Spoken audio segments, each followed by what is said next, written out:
Hi, class. Terrence Johnson here again for the presentation on hymns and praise songs. We were asked, one of the first questions we were asked was this song a creed or a hymn? In Colossians chapter 1, 15 through 20, these verses, one of the four great Christological passages of the New Testament, are probably an early Christian hymn. So I deem that these are hymns, for in this text and the verses that follow, the lordship of Christ is affirmed as existing over creation, over the church, and over individual Christians. He truly is the cosmic Christ. Israel sang various songs throughout the Old Testament, many different songs they sang.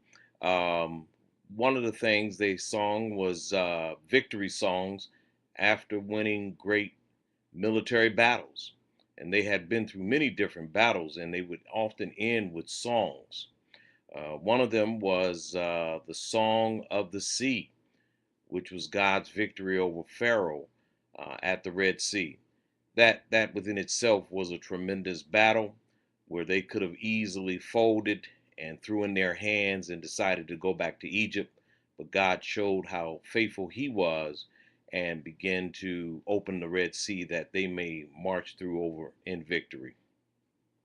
Another song that was sang by Jonah, a song of thanksgiving from the belly of the great fish. I don't know if you can kind of imagine what that must have been like, being in the belly of a great fish and somehow getting the muster together to sing a song.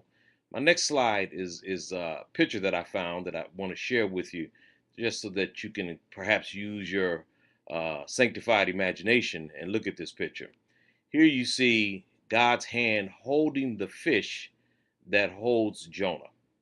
And if you look closely at the rear of the fish before the tail, you'll see a man seemingly to be wrapped up in all types of things, seaweed perhaps, who's in the belly of a great fish, who's in the hands of a great God. And if you can imagine with me, he begins at some point during this journey to sing songs of thanksgiving. And you know the end of the story. He was delivered from the belly of the fish.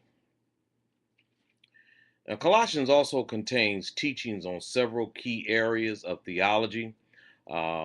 This book here talks about the deity of Christ, talks about reconciliation, talks about forgiveness, and it talks about election. Uh, Great book. I really enjoyed the reading of this book, and I'm seeing how you can read passages over and over again and still not get everything that's being said by the interpreter in that passage. Lastly, we were asked to talk about a hymn of praise, uh, and this is my hymn of praise that I like, and I think it relates also to this book.